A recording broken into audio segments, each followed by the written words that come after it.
Now, a very interesting piece from Plato and a very important thought for all philosophers, and that is the allegory of the cave.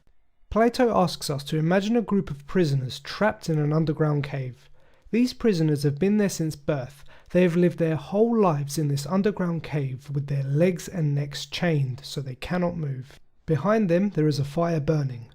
Occasionally those that rule the cave will hold up different objects in front of the fire so as to cast a shadow on the wall in which the prisoners see. The rulers will also make sounds so the prisoners can hear different echoes in the cave.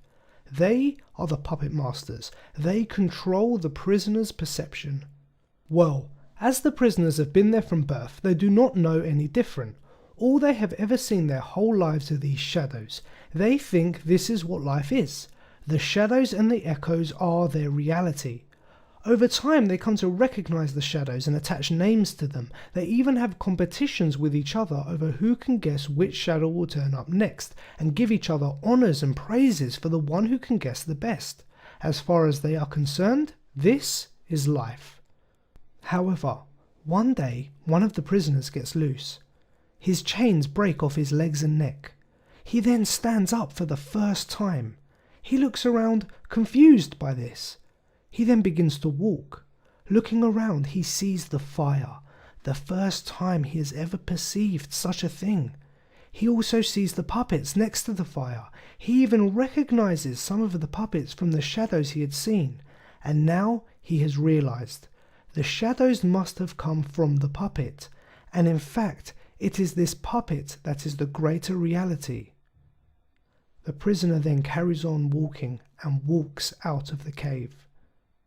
Immediately the sun burns his eyes, causing him discomfort, so he shields them. But gradually his eyes begin to adjust. He opens them up and he sees the world for the very first time. He sees the sun, the trees, the animals, everything around him.